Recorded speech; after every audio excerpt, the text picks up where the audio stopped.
राहुल नार्वेकरांनी विधानसभा अध्यक्षपदासाठी अर्ज भरला। मुख्यमंत्री आणि दोन्ही उपमुख्यमंत्र्यांच्या उपस्थितीत अर्ज केला दाखल। महाविकास आघाडीच्या नेत्यांनी घेतली मुख्यमंत्री फडणवीसांची भेट। विधानसभा उपाध्यक्षपद आणि विरोधी पक्षनेतेपद मवियाला मिळण्याबाबत ठेवण्यात आला प्रस्ताव, तर सत्ताधारी सकारात्मक असून या संदर्भात विचार करू, फडणवीसांचं वक्तव्य।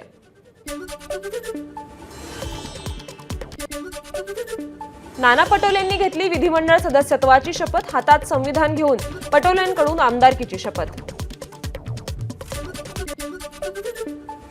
विजय वडेट्टीवार आणि नितीन राऊतांनी घेतली विधिमंडळ सदस्यत्वाची शपथ। यावेळी दोघांनीही हातात घेतली होती संविधानाची प्रत। विरोधकांना संविधान फक्त निवडणुकीपुरतं आठवतं। आमदारकीची शपथ घेण्यास नकार म्हणजे संविधानाचा अपमान। संविधानाचा अपमान म्हणजेच बाबासाहेबांचा अपमान। बावनकुळेंचा विरोधकांवर हल्लाबोल।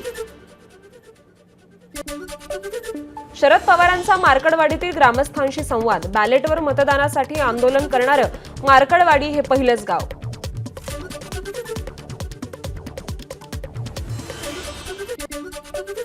अमेरिकेतही बॅलेटवर मतदान, मग आपल्याकडे का नाही? शरद पवारांचा सवाल। निकाल असे आलेत की लोकांच्या मनात शंका उपस्थित। शरद पवारांचं वक्तव्य।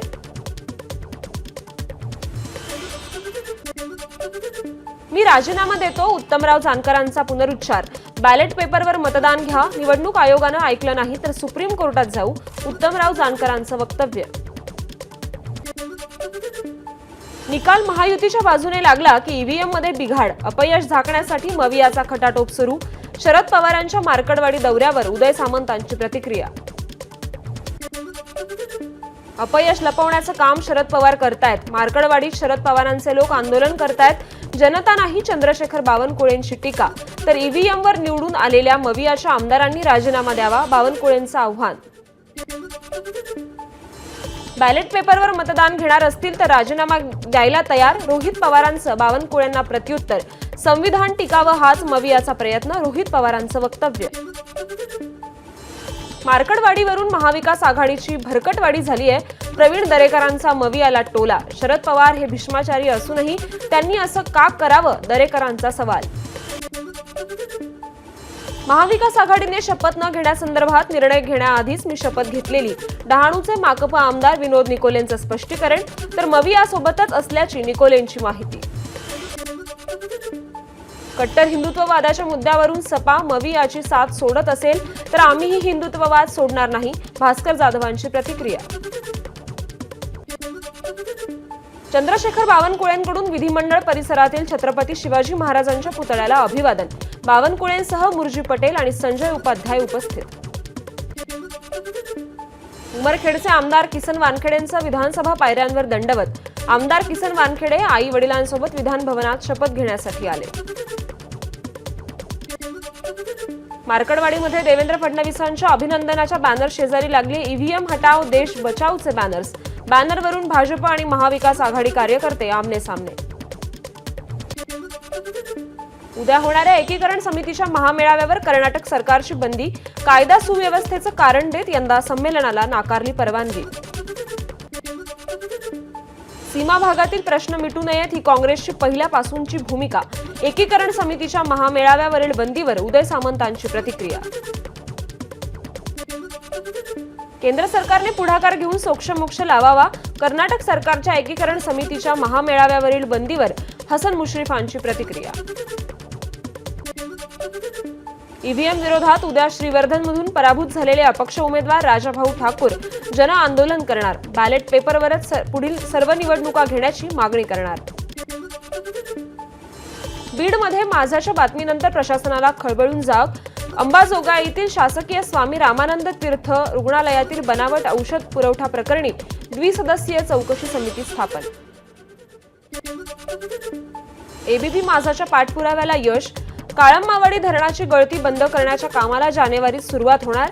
एबीपी माझाने वारंवार काळंबावाडी धरणाच्या गळतीचा मुद्दा लावून धरला होता। मुंबई नागपूर जुन्या महामार्गावरील खडक पूर्णा नदीच्या पुलाला भगदाड। पुलावरून जीवघेणी वाहतूक सुरू। पुलाची दुरुस्ती न केल्यास मोठा अपघात होण्याची शक्यता।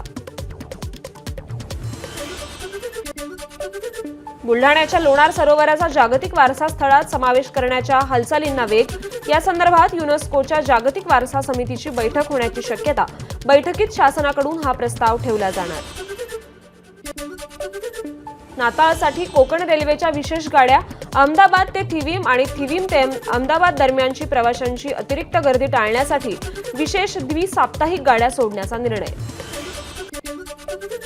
राज्यात आठवडाभर गायब असलेली थंडी आता कमबॅक करणार. 8 ते 13 डिसेंबर दरम्यान राज्यातील शहरांचा पारा 10 तर मुंबईचा पारा 16 अंशांच्या आसपास राहण्याची शक्यता. नाशिकमध्ये पुन्हा थंडीची चाहूल. गेले 2-3 दिवस ढगाळ वातावरणासह नाशकात पावसानंही लावली हजेरी. नंदुरबारमधील शहादा तालुक्यातील असलोदमध्ये दारूबंदीसाठी महिलांचं मतदान. 1260 महिला बजावणार मतदानाचा अधिकार. मतदान प्रक्रिया सुरळीत पार पाडण्यासाठी पोलिसांचा चोख बंदोबस्त. धाराशिवच्या कळंब तालुक्यातील दहिफळ इथं ग्रामदैवत श्री खंडोबा यात्रा उत्साहात पार पडली. यात्रेत भक्तांकडून देवाचा रथ ओढत खंडोबा मंदिराला 5 प्रदक्षिणा. बीड आणि धाराशिव जिल्ह्याला जोडणाऱ्या मांजरा नदीवरील पुलाचं काम अपूर्णच. शेकडो पायी दिंड्या या मार्गाने पंढरपूरला जातात. मात्र महामार्गाचं काम अपूर्ण असल्यानं वारकऱ्यांना करावा लागतोय गैरसोयीचा सामना. नंदुरबारमध्ये मिनी बसेस खराब झाल्यामुळे तोरणमाळची बस सेवा 2 महिन्यांपासून बंद.